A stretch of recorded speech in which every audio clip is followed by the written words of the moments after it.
राजस्थान में एक छोटी सी जगह है जवाहर सागर डैम जो कि कोटा के नज़दीक है। वहाँ हमारे फादर असिस्टेंट इंजीनियर थे। तो सर उस टाइम क्या कोटा के अंदर एजुकेशन का सिनेरियो बहुत अच्छा हो चुका था, कोई इंस्टीट्यूट्स डेवलप हो चुके थे? कैरियर पॉइंट उस समय एक काफ़ी अच्छी कोचिंग होती थी। उसमें मेरा सिलेक्शन पहली बार में ही हो गया। पैकेजेस वगैरह अच्छे थे, तो वो एक अच्छा ऑप्शन मेरे सामने आया। 2004 से 2006 तक मैं इनिशियली एमपी में भोपाल में रहा। वहाँ पे मार्केटिंग भी कर रहे होते थे, क्लासेस भी मैनेज कर रहे होते थे, क्लासेस ले भी रहे होते थे। तो एक इंस्टीट्यूट का सिस्टम कैसे सेट किया जाता है, वहाँ पे इनिशियल फेज में वो चीज़ बहुत अच्छे से समझ में आई। सब्जेक्ट को कैसे बच्चों के लेवल तक जाके स्टार्ट किया जाना चाहिए, उस चीज़ को वहाँ पे अच्छे से सीखा। कोटा में आपने जिस टाइम की आप बात कर रहे हो वो फेस कब का रहा था? वापस से मुझे एक मौका मिला कि कोटा आ सकता हूँ, तो मैंने वापस कोटा आया। रेजोनेंस इंस्टीट्यूट मैंने ज्वाइन किया। वहाँ फिर एज ए सीनियर लेक्चरर मैंने स्टार्ट किया और 2006 से 2020 तक वहाँ कंटिन्यू किया।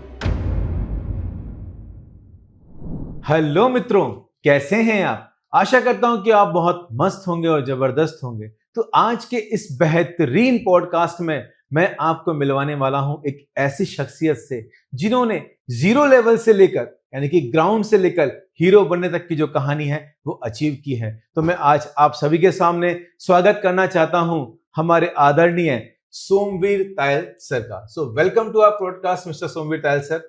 Thank you Ajay sir. आज अपन लोग बैठे हैं और थोड़ी बातें करते हैं।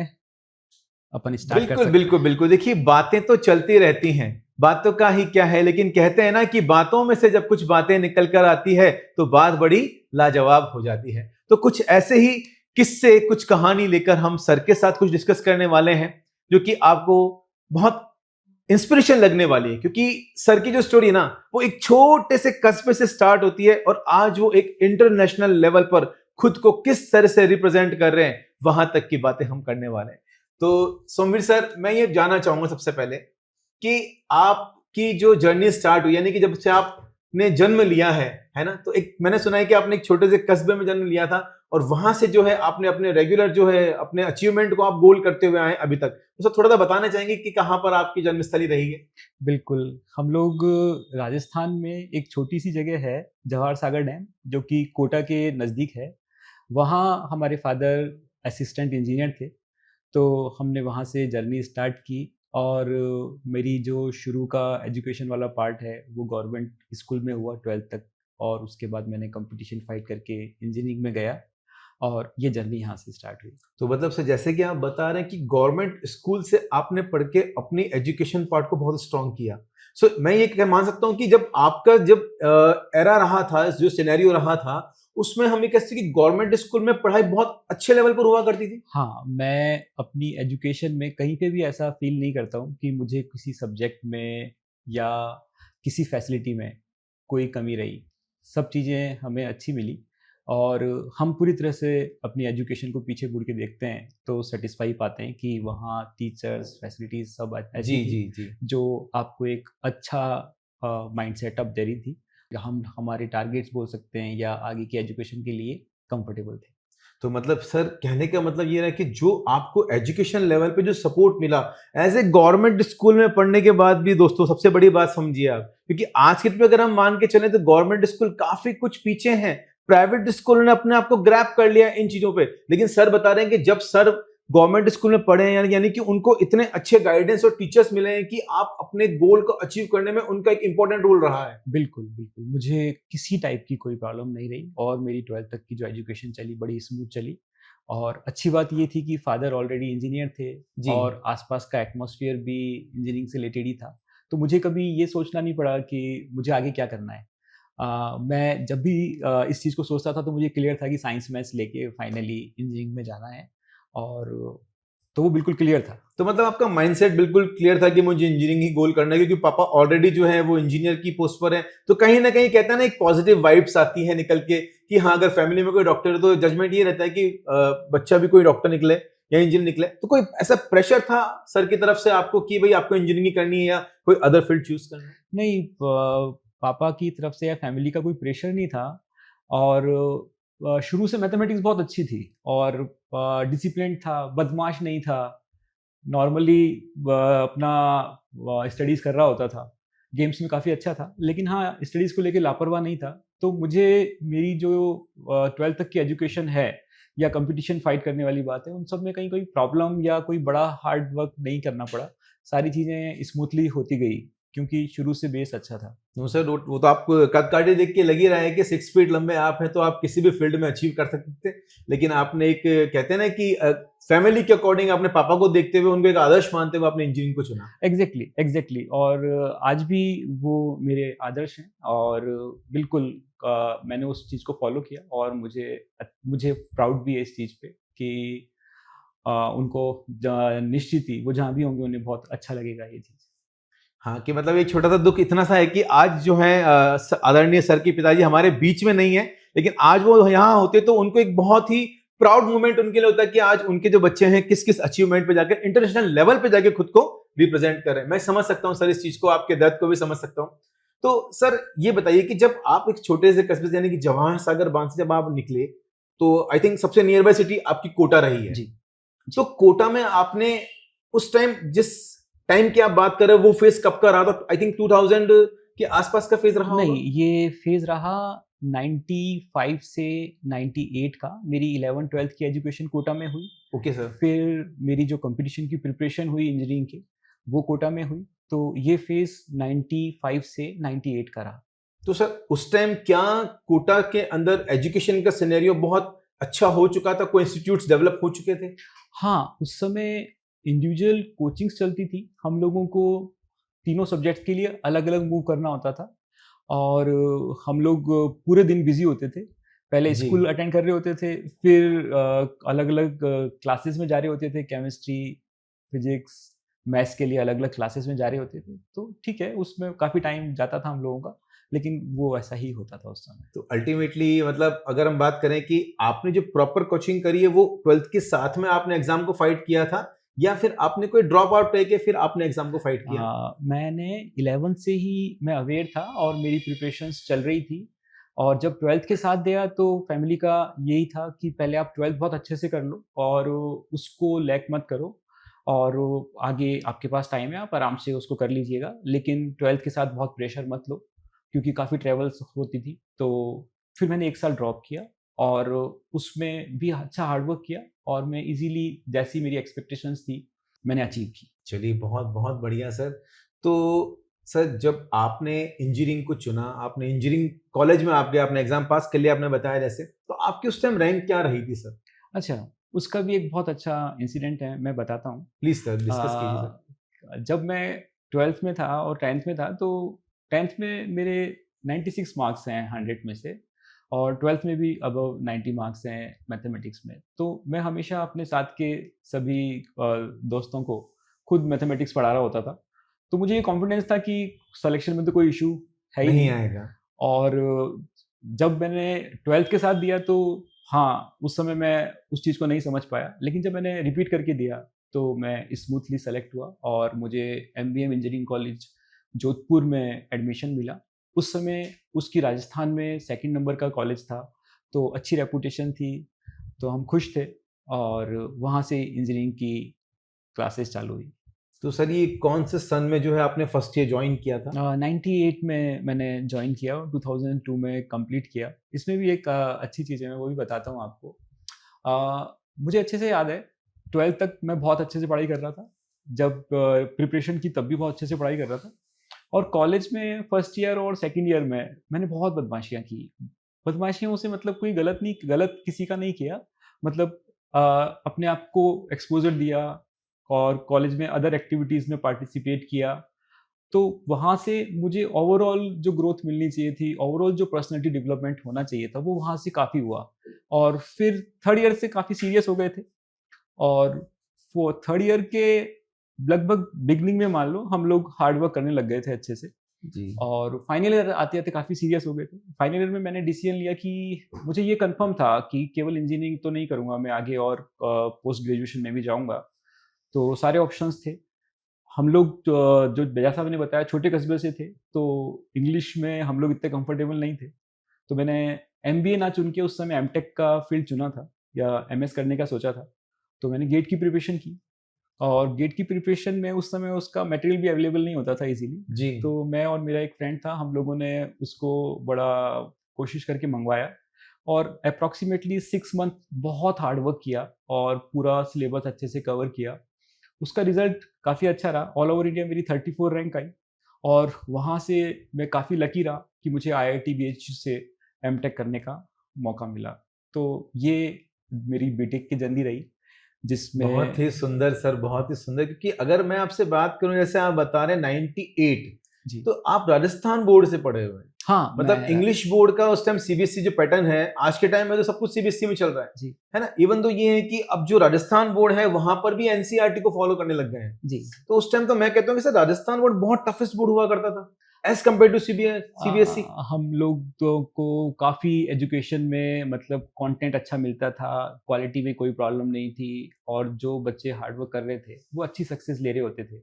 तो मेरे साथ के जो स्टूडेंट्स हैं जो हार्ड वर्क कर रहे थे, आज वो अच्छी पोजीशन पे हैं। तो तो मैं मतलब बोलूँगा कि हाँ, अच्छी फैसिलिटीज़ थी, कोई तो प्रॉब्लम मतलब ये नहीं। कह सकते हैं सर कि ये जो हिंदी मीडियम का बच्चा है, जब वो कॉलेज में पढ़ने जा रहा है तो उसको रैंडमली क्या हो रहा है कि इंग्लिश बुक्स दिख रही हैं, तो कहीं कहीं आपको कॉम्प्लिकेशंस आए इस चीज को समझने में कि एकदम से हिंदी से फर्स्ट मैं। ईयर और सेकंड ईयर में जैसे मैंने बताया ना आपको कि ज़्यादा स्टडीज़ में इंटरेस्ट भी कम रहा और साथ में प्रॉब्लम क्या होती थी, हम लोग लर्न नहीं कर रहे होते थे, हम लोग रट रहे होते थे लाइन टू लाइन। फिर धीरे धीरे समझ में आया कि यार ऐसे नहीं चलेगा, ऐसे मार्क्स नहीं बनेंगे और ऐसे हम लोग अच्छा नहीं कर पाएंगे। तो जी फिर धीरे धीरे अपनी इंग्लिश भी इम्प्रूव की, सब्जेक्ट को समझते समय फिर लर्निंग्स में गए, कुछ हार्ड वर्क किया। लेकिन जब एमटेक तक पहुंचा ना, तब तक मैं काफ़ी स्मूथ हो चुका था। तब स्पीड अच्छी हो गई थी लिखने जी। की और चीज़ों को समझने की, अंडरस्टैंडिंग इंग्लिश में, ये सब चीज़ें काफ़ी अच्छी हो चुकी थी। तो उसका आउटपुट एक बहुत अच्छा रहा कि मैंने एमटेक में टॉप किया और मिस्टर अब्दुल कलाम से मुझे गोल्ड मेडल मिला। देखिए, तो अचीवमेंट अगेन, एक अचीवमेंट। मैंने कहा ना, जीरो से हीरो बनने की कहानी सर के साथ सुनने में मुझे जितना मजा आ रहा है, तो सोचिए मित्रों आपको कितना मजा आ रहा होगा। चलिए सुमित सर, एक चीज और आपसे पूछना चाहूंगा जी कि जब आपकी इंजीनियरिंग कंप्लीट हुई तो आपको जब फील्ड चुनना था कि मुझे एज ए प्लेसमेंट होगा मेरा, तो वो कॉलेज से होना चाहिए, यूनिवर्सिटी लेवल पे होना चाहिए, या आउट सोर्स पे अगर बात करें, आपने कुछ और सोचा कि मैं इसके बाद कुछ और आगे एमटेक करने के बाद फिर मैं प्लेसमेंट लूंगा? इसकी भी एक बहुत अच्छी स्टोरी है, वो भी मैं आपको बताता हूँ, आपको अच्छा लगेगा और बहुत कुछ जानने को भी मिलेगा। जब मैं एमटेक कर रहा था तो पैरेलली मैं आईएएस के लिए भी प्रिपरेशन कर रहा था और मेरा मैक्सिमम टाइम स्टडीज़ में निकल रहा होता था। हम लोग कॉलेज जाते थे और कॉलेज के आने के बाद मैं मतलब 12-14 आवर्स अपनी सेल्फ स्टडीज़ कर रहा होता था और उसके साथ साथ मुझे ये क्लियर था कि मुझे एमटेक के बाद जॉब ज्वाइन करना है। ये क्लियर था, लेकिन हाँ, वो प्रिपरेशन भी मेरी एमटेक के ड्यूरेशन में चल रही थी, तो मैं उस अपने टाइम को ऑप्टिमाइज़ कर रहा था। और एमटेक में जैसे आईआईटी बीएचयू में हमें बहुत अपॉर्चुनिटी मिलती है कैंपस के थ्रू, काफ़ी कंपनीज आती हैं, जी। तो मैं उन कंपनीज में अपीयर कर रहा था और मैं लकी रहा कि मैंने फर्स्ट कैरियर पॉइंट, उस समय एक काफ़ी अच्छी कोचिंग होती थी, कोटा से ही थी वो, तो मैंने उसका भी दिया। उसमें मेरा सिलेक्शन पहली बार में ही हो गया और पैकेजेस वगैरह अच्छे थे, तो वो एक अच्छा ऑप्शन मेरे सामने आया। फिर वहाँ ये डिसीजन था कि क्या आपको एजुकेशन सेक्टर में जाना है या इंजीनियरिंग नहीं में ही जाना रहना है। है। जी जी। तो वहाँ फैमिली से डिस्कशन हुए, तो फैमिली का भी ये था कि यदि कोटा में ही लॉन्ग टर्म में सेट होते हो तो अच्छा है। तो वहाँ कैंपस प्लेसमेंट भी मिला और ये अपॉर्चुनिटी मिली, तो मैंने वो अपॉर्चुनिटी उस समय ली और कोटा से ही मेरा फर्स्ट करियर का स्टार्ट हुआ। शुरुआत हुई आपकी। हाँ, और उसमें भी एक और बताता हूँ, बीच में 2 मंथ की ड्यूरेशन थी, उस ड्यूरेशन में भी हम लोगों ने कुछ कंपनीज़ में काम किया हमने और वो भी काफ़ी अच्छा एक्सपीरियंस था, लेकिन वो भी एजुकेशन से रिलेटेड ही था। तो मतलब ओवरऑल ये कहते हैं कि जो जर्नी है वो आपने तय तो करी, लेकिन बोलते हैं ना किस्मत उसको जब आगे लेकर जाती है तो एक बहुत बड़ा अचीवमेंट दे जाती है अगेन। तो मतलब रैंडमली ये रहा कि आपने चूज पहले ही बार में बहुत अच्छी चीज को कर लिया जो आपको आगे तक एक्सपोनेंशियली ग्रोथ देना चाह रही थी। इसके बारे में बताता हूँ, जो आप पूछना चाहते हैं। मैं समझ रहा हूँ कि आप इंजीनियरिंग से एजुकेशन में क्यों आए, डाइवर्ट मैं क्यों हुए, मतलब उसका इतना? बताता हूँ आपको। मैं फर्स्ट ईयर में जब था, इंजीनियरिंग के फर्स्ट ईयर में था, तो मैथ्स बहुत अच्छी होने के कारण जहाँ मैं रहता था, तो जी। वो जो ऑनर थे उनके बच्चों को कभी कभी कुछ कुछ पूछना होता था, वो पूछते थे, तो मैं उनको पढ़ा रहा होता था और लगातार मैंने 4 इयर्स तक पढ़ाया। और मेरी फैमिली मना भी करती थी कि आपका टाइम इस सब चीज़ों में जा रहा है, वो नहीं जाना चाहिए, आप अभी इन सब चीज़ों में इन्वॉल्व मत हो। लेकिन हाँ, एक इंटरेस्ट था और शुरू से अपने फ्रेंड्स को भी ये सब चीज़ें करवा रहा था, तो लगता था कि मेरे को अच्छा लग रहा है, तो मैं कर रहा होता था ऐसा। फिर इसमें एक बड़ा चेंज आया, जब हम लोग एमटेक में गए तो एमटेक में हमें ना रेगुलर क्लासेस लेनी होती थी सब्जेक्ट्स की, और हमें कुछ सब्जेक्ट अलॉट करा देते थे और जी। हमें उनको देखना होता था और लेक्चर्स भी लेने होते थे, साथ में लैब्स भी मेंटेन करनी होती थी। तो वहाँ से जो डर था वो बिल्कुल निकल गया, क्योंकि जब आप आईआईटी के मैच्योर बच्चों को भी इतने अच्छे से डील कर पा रहे हो, तो वो डर बिल्कुल खत्म हो गया। तो ये डिसीजन और ईज़ी हो गया, और इस ड्यूरेशन में कोटा का जो एक्सपोज़र था, वो मैं देख चुका था, समझ चुका था। जी, जी। तो मुझे डर नहीं था बिल्कुल इस फ़ील्ड में आने से। तो ये जब इंटरेस्ट था, सबसे इम्पोर्टेंट बात है कि मैथमेटिक्स से प्यार था। कभी ये सोचना नहीं पड़ा कि कौन-सा सब्जेक्ट पढ़ाऊँगा, जी, जी, केमिस्ट्री जी, या जी। फिज़िक्स या मैथमेटिक्स। तो वो ईज़ी था, मेरे लिए वो डिसीज़न बड़ा ईज़ी था। सबने मुझे बहुत लोगों ने पूछा कि आप ऐसे कैसे इतना बड़ा डिसीज़न ले सकते हो? लेकिन मैं हमेशा ये बोलता था, नहीं मैं कंफर्टेबल हूँ और मुझे ऐसा करना चाहिए। तो मतलब जहाँ पर आपका इंटरेस्ट डेवलप हुआ, आपने उसी काम को करना सही समझा? बिल्कुल, मैं बहुत लकी रहा अजय जी कि मुझे मेरे इंटरेस्ट का काम मिला, और आज भी मैं उस चीज़ को बहुत फॉर्च्यूनेट मानता हूँ कि मैं बहुत लकी हूँ कि मैंने हमेशा वही काम किया जिसमें मुझे इंटरेस्ट आया। बिल्कुल सर, तो देखिए सर की जर्नी अभी तक आपने यहाँ तक सुनी। मैंने कहा ना कि ज़ीरो से और हीरो बनने की कहानी, तो एक और कहानी सर के साथ जुड़ी है कि जब सर ने ऑलमोस्ट अपने करियर का यानी कि 17 इयर्स तक पढ़ाने के बाद कई बच्चों को आईआईटी क्रैक करवाई है सर ने। तो देखिए ये जो जर्नी रही, इसी के साथ-साथ बच्चों का कुछ और अच्छा हो सके, उसको सोचते हुए सर एक एंटरप्रेन्योर के रूप में भी अपने आप को लेकर आए। और सर ने आई थिंक 2018 में आपने स्टार्ट किया अपना खुद का एक वेंचर। नहीं, वो जर्नी बड़ी डिफरेंट है। उससे पहले मुझे ऐसा लगता है कि हमें 2004 से 2012 और 2012 से 2020 की जर्नी भी डिस्कस करनी चाहिए, सर प्लीज। जिसमें हम ये बता पाएँगे कि कैसे एक टीचर से प्रोफ़ेसर, प्रोफ़ेसर से फंक्शनल हेड से कोऑर्डिनेटर, और आर-एन-डी डिपार्टमेंट का हेड, ये जो सारी जर्नी है, इसको जी। जब अपन डिस्कस करेंगे तो वो बहुत इम्पोर्टेंट है। तो अच्छा, अच्छा उससे सर। ये डिस्कशन आएगा कि क्या डेप्थ रही हमारी एजुकेशन की। Great sir. तो मतलब जहां पर भी आपने काम किया वहां पर एज ए आप डिफरेंट डिफरेंट पोस्ट पे आपने काम किया, तो वहां से आपको जो एक्सपीरियंस गेन हुआ, उस एक्सपीरियंस के बेसिस पे आज आप अपनी जर्नी को और आगे ले जा पा रहे हैं। बिल्कुल, बिल्कुल। तो सर प्लीज बताइए कि कहाँ से आपका स्टार्ट हुआ कि जब आप as a faculty member, as a teacher, as a maths, उसके बाद अब आप एक हेड बने। हेड बनने के बाद आप आर एन डिपार्टमेंट में भी हेड बने। ठीक है, उसके बाद आप जो आपने आपने बताया कि जैसे आप जो टीचर्स ट्रेनिंग प्रोग्राम होते हैं वहां पर भी आप हेड रहे हैं। आपने कई जो न्यू कमर्स होते हैं उनको आपने ट्रीट किया, उनको टीच करना सिखाया कि किस तरह टीचिंग का एक सिनेरियो होता है। तो सब थोड़ा सा डिस्कस करें हमारे साथ प्लीज इस चीज के मैं बारे इस में। जर्नी को कुछ पार्ट्स में ब्रेक करके आप लोगों को डिस्कस करता हूँ, आप लोगों को ज़्यादा क्लियर होगा। ये बड़ी स्मूथ जर्नी रही, जिसमें 2004 से जब मैंने अपना करियर स्टार्ट किया, तो 2004 से 2006 तक मैं इनिशियली एमपी में भोपाल में रहा, जी। और वहाँ पे हम लोगों को सेंटर सेट करना था। तो हम लोग वहाँ पे मार्केटिंग भी कर रहे होते थे, क्लासेस भी मैनेज कर रहे होते थे, क्लासेस ले भी रहे होते थे, सारा सिस्टम सेट कर रहे होते थे। तो एक इंस्टीट्यूट का सिस्टम कैसे सेट किया जाता है, वहाँ पे इनिशियल फेज़ में वो चीज़ बहुत अच्छे से समझ में आई, और सब्जेक्ट को कैसे बच्चों के लेवल तक जाके स्टार्ट किया जाना चाहिए, उस चीज़ को वहाँ पे अच्छे से सीखा। जी। लेकिन वो जर्नी एक शॉर्ट रही, 2004 से 2006 तक की रही। फिर जैसा कोटा से हूँ तो वापस से मुझे एक मौका मिला कि कोटा आ सकता हूँ, तो मैंने जी सर। वापस कोटा आया। कोटा में मुझे यहाँ पे नाम लेना चाहिए, रेजोनेंस इंस्टीट्यूट मैंने जॉइन किया, जी जी। और सही कर्म भूमि मेरी वही रही, क्योंकि वहाँ फिर एज ए सीनियर लेक्चरर मैंने स्टार्ट किया और 2006 में, और 2006 से 2020 तक वहाँ कंटिन्यू किया। डिफरेंट प्लेसेस पे वहाँ पे काम किया, डिफरेंट पोजीशंस पे काम किया, ऐसा बोलना चाहिए।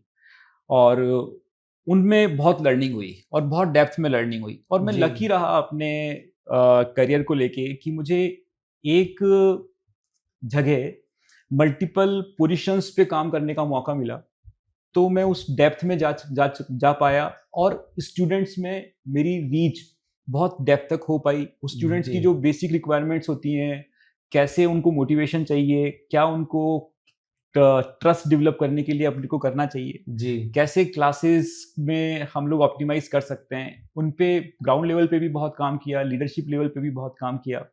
तो वहाँ से जो एक्सपीरियंस मिला वो मुझे पूरी लाइफ मेरे साथ है। और जब भी मुझे कहीं स्ट्रगल आती है कोई डिसीजन लेने में, तो मैं बिल्कुल उस ग्राउंड लेवल पे जाके सोचता हूँ, तो मुझे लगता है कि नहीं, इसका सोल्यूशन तो है मेरे पास, इसको तो मैंने स्टूडेंट्स के साथ फील किया है, तो वो डिसीजन बड़े स्मूथली हो जाते हैं। लेकिन क्लासेस का जो एक्सपीरियंस होता है, मैंने मोर देन 18,000 आवर्स से ज़्यादा की क्लासेस ली हैं।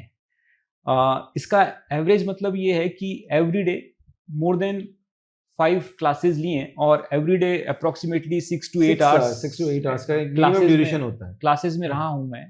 और जब ईच क्लास में हम लोग लगभग मोर देन 250 स्टूडेंट्स को फेस कर रहे होते थे। ज़्यादा स्टूडेंट इसलिए होते थे कि जिस लेवल पे हमको कॉन्सेप्ट्स को डिस्कस करना होता था और जो डेप्थ चाहिए होती थी, तो उस लेवल पे ट्रेंड होने में टाइम लगता था और स्टूडेंट्स नो डाउट ज़्यादा होते थे। जी जी सर। तो वहाँ जो एक्सपीरियंस मिला, उस एक्सपीरियंस से नेक्स्ट स्टेप पे जब हम लोग पहुँचे और मुझे रिसर्च एंड डेवलपमेंट डिपार्टमेंट का जिम्मेदारी दी गई, तो वहाँ कंटेंट कैसे डेवलप होगा, उसमें क्या क्या चीज़ें हैं, उनको भी हम लोग हमारी क्लासेस के साथ साथ लेके चले और वो डेप्थ वहाँ से बढ़ती गई और उस काम को करने में मज़ा भी बहुत आया और बहुत सीखने को भी मिला। तो ये जर्नी रही। और आप और कुछ इसमें जानना चाहते हैं तो नहीं जरूर सर, पूछिए। बिल्कुल आपने जो भी बताया, मतलब मैं तो आपकी बातों को सुन के ही कहना कि मंत्रमुग्ध हो जाते हैं। तो ये जर्नी बड़ी आपकी बड़ी प्यारी रही है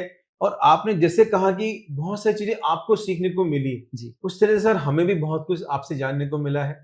तो आशा करता हूं कि सर जो भी आपकी अभी करंट सिनेरियो आपका चल रहा है, कि जैसे आप बता रहे हैं कि ये सब कुछ एक्सपीरियंस आपने गेन किया, तो उसके ही हिसाब से आपने आगे और इसको बढ़ाने के लिए क्या आपने प्लानिंग करी कि मैं कुछ और इस पे हटके जाऊं या लीग से कुछ हटके करूं ताकि बच्चों का उसमें फायदा हो सके? हाँ, इसमें हाँ, मैंने जैसे शुरू से बताया कि 2004 से 2006 लीडरशिप पोजीशन मिली, फिर रेगुलरली 2012 से अगेन लीडरशिप पोजीशन में रहे। एक बार एक अच्छा इंस्टेंट ये भी हुआ कि 2014 में मेरी वाइफ रेनू तायल हैं, उन्होंने अपना मैथमेटिक्स की इंडिविजुअल क्लासेस स्टार्ट की। तो वहाँ उन क्लासेस को मैं एज ए मैनेजिंग मेंबर मैंने काफ़ी इंटरेस्ट लिया और काम किया। जी तो इन सब जगहों पे वो जो बारीकियां होती हैं ना, उनको हमने बहुत अच्छे से फील किया और बच्चों को क्लास में पढ़ाने के साथ साथ क्या प्रोवाइड करना चाहिए, कैसे उनको टेक्नोलॉजी को भी यूज़ करके और एडेप्टिव बनाया जा सकता है, ग्रोथ को फास्ट किया जा सकता है। जी जी जी। उन चीज़ों पे पर्सनली काफ़ी काम करते गए और जैसे जैसे नई टेक्नोलॉजी आती गई, नई रिसर्च आती गई, उन जी। सब चीज़ों को उसमें ऐड करते गए। तो एक टाइम आया जब मुझे ये फील होने लग गया कि जो मैं क्लासेस ले रहा हूँ वो कम है, मुझे और कुछ भी सोचना चाहिए और चीज़ें भी करनी चाहिए। जी क्योंकि सर। कहीं ना कहीं मुझे फील होता था कि इसमें ये वैल्यू भी ऐड हो सकती है, ये वैल्यू भी ऐड हो सकती है, हम इस चीज़ को ऐसे भी तो कर सकते हैं, ये ज़्यादा बेटर रहेगा बच्चों के लिए। तो वहाँ से ऐसा बोल सकता हूँ कि 2018 से जी जी सर। मैं कुछ करना चाहता था अपने लेवल पे, कुछ अपने डिसीजंस को ग्राउंड लेवल पे लेके आना चाहता था। तो मैंने काफ़ी जहाँ मैं था वहाँ पे भी मैंने काफ़ी चीज़ों में चेंज करवाया, काफ़ी चीज़ों में डिसीजन लिए और नई चीज़ें लेके आए, टेक्नोलॉजी को इसमें ऐड किया, बच्चों को और ज़्यादा बेनिफिट हो सकें उसके लिए बड़े काफ़ी कदम उठाए। जी और 2020 में जैसे ही लॉकडाउन लगा तो क्लासेस से हम लोग लगभग फ्री हो गए क्योंकि ऑफलाइन क्लासेस उस समय पॉसिबल नहीं थी। जी जी सर। तो वो एक ऐसा टाइम था जब मुझे ये लगा कि अब ये सही टाइम है, मैं जो पिछले सालों से सीख रहा हूँ और जो डिसीजन लेने का सोच रहा हूँ, जी अब मुझे वो डिसीजन लेना चाहिए। तो मैंने यहाँ डिसीजन लिया कि मैं अपना खुद का एक कंपनी स्टार्ट करता हूँ जो कि स्टूडेंट्स के लिए स्केलिंग करेगी लर्निंग्स को लेके और डिफरेंट कंपनी को सर्व कर पाए, जिससे जो मैंने सीखा है वो ज़्यादा से ज़्यादा रीच हो। जी लेकिन सर। जब स्टार्ट किया था तो सोच ये थी कि इंडिया की कुछ कंपनीज के साथ जाना है, लेकिन मैं लकी रहा कि फर्स्ट 2 मंथ में ही मुझे एक नाइजीरिया की कंपनी से हमारी कंपनी को ऑर्डर मिला और हम लोगों ने उन लोगों का 8th क्लास से लेकर 12th क्लास का पूरा कंटेंट अप्रॉक्सीमेटली 6 मंथ में बनाया और हमारे पास ऑफिस में 40 पर्सन्स की टीम हम लोगों ने उसके लिए रखी। तो वहाँ से एक जर्नी स्टार्ट हुई जी जी। जो चलती गई और उसमें वैल्यू ऐड होती गई। चलिए सर, बहुत अच्छा। यानी कि यहाँ पर सर ने जो आपको बताया कि अब जो कहानी सर की शुरू होगी हमारे नेक्स्ट एपिसोड में, वो होगी एज ए एंटरप्रेन्योर। तो क्या सर ने अचीवमेंट लिया, सर ने आपको एक छोटा सा हिंट दिया है कि किस तरह से एक छोटी सी कंपनी की शुरुआत करनी उन्होंने, और पहला जो अचीवमेंट उनको मिला वो एक नाइजीरियन कंपनी से मिला जहां पर उन्होंने उसको फुलफिल किया, और उसके बाद किस तरह सर ने अपनी एक कंपनी बनाई, उसको किस नाम से रजिस्टर किया, और क्या क्या आगे उसमें जो पॉसिबिलिटीज वो दे सकते थे वो अभी तक कंटिन्यू वो कर रहे हैं। तो उसके बारे में हम बात करेंगे हमारे नेक्स्ट एपिसोड में। तो तब तक के लिए सर बहुत बहुत धन्यवाद आपका हमारे साथ जुड़ने के लिए। मिलते हैं नेक्स्ट एपिसोड में। Till then have a great day and good bye. Thank you Ajay sir, thank you so much. Thank you sir.